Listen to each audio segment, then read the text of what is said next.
What's up YouTube, this is the RPG Machine 86 and I'm making a video response to EDT or EDT1138's Top 3 Tuesday this week. And this Top 3 Tuesday this week is your top 3 favorite franchises. Now, this was pretty hard because I didn't want to pick games that I really didn't like all the way through the series. But what it basically came down to was like I had to because there's like always one or two games that you don't like. Now these ones that I picked, a million people have probably picked because, you know, I wanted to pick like a solid franchise, not just something that like I kind of like, because, you know, I thought about Earthworm Jim because I love Earthworm Jim, but really, I mean, other than Earthworm Jim 1 and 2, there's no real other Earthworm Jim games, you know, so like a franchise, I don't really know if it is considered that, you know, because it hasn't gone very far. And like there's a couple other you know, series that I thought about going over, like Contra, but then again, you know, like Contra and Super Contra are awesome, but the rest of them, you know, the newer Contra was pretty cool, that they the downloadable one. But anyway, enough of me rambling. These are in no particular order. Mega Man, I have 1, 6, and 2. I wish I had more of them, but, you know, they're hard to find and expensive and sought after and blah, blah, blah, blah. But, I keep 1 in a sleeve just because it's, like, worth significantly more than these other 2. But, 2 is definitely my favorite Mega Man. I love the Mega Man series. It's totally awesome. The next series, I didn't pull the ones down from up here because the Ninja Turtles are standing on top of them, and I didn't want to have to move my games that much and stuff, but I got Castlevania 4 here. Castlevania, this 1, 2, 3, 4, and Symphony of the Night are by far the best of the series.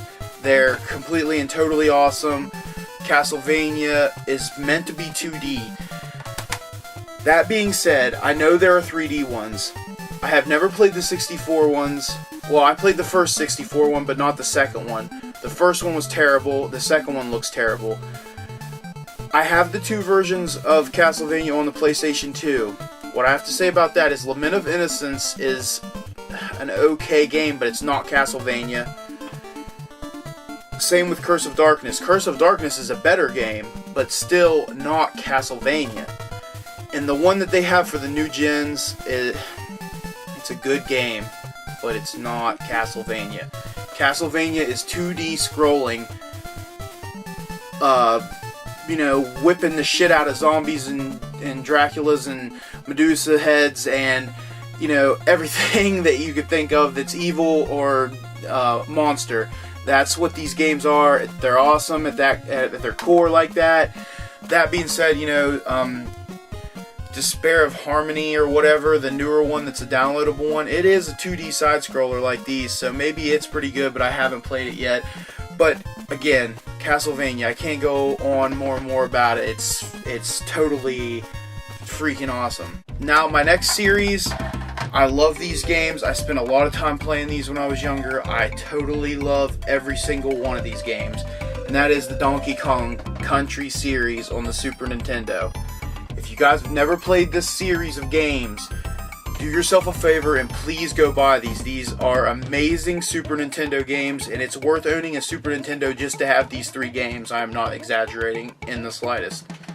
2D, side-scrolling platformers, you know, like just great games. The first one here is just amazing. Instant classic, just spent hours playing this.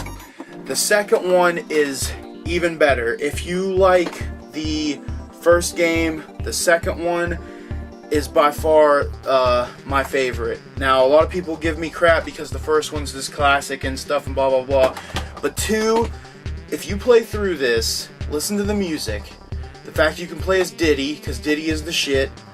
Dixie is pretty awesome if you give her a chance. Now, she's weird, and I know, and it's like playing as a girl, sometimes guys don't like that, which is arcane and stupid, but anyway, they are an awesome team together. If you use them in the right ways, then this game is just amazing. There's so many secrets, so many cool things you can do. The music is amazing in this game.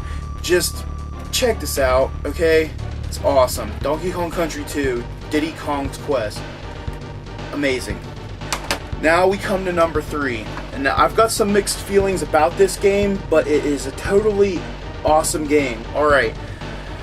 The things that suck about it. You can't play as Diddy. I really think it should have been Diddy and Dixie again. Because, like, there's a new Kong called Kiddy Kong. And he was made for the game, so obviously there are things in the game you have to do with him.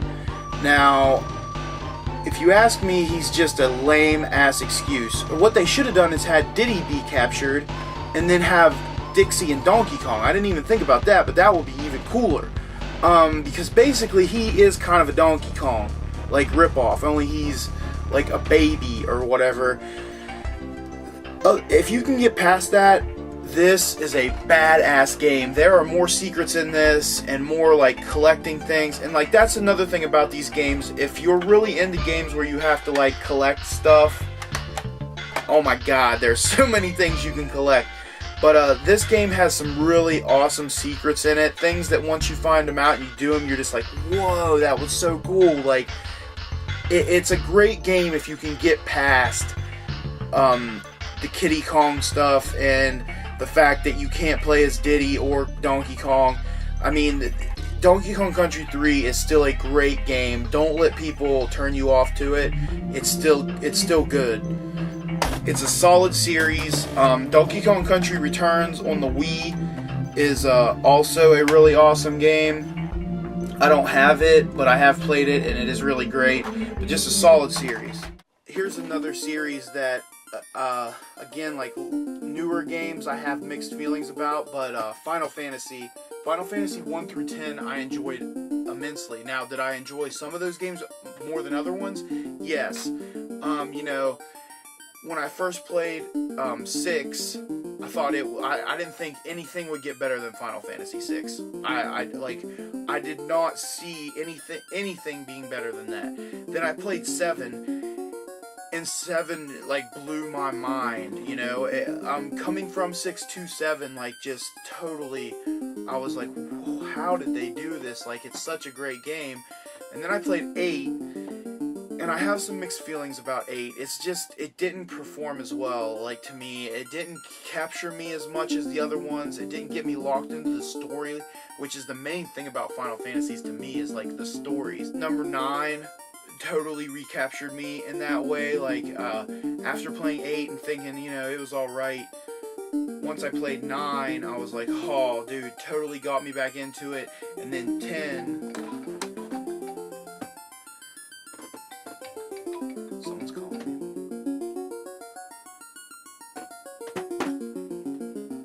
ruined my videos. Final Fantasy 1 through 10, awesome series. After 10, it gets a little iffier, but still, Final Fantasy, great series.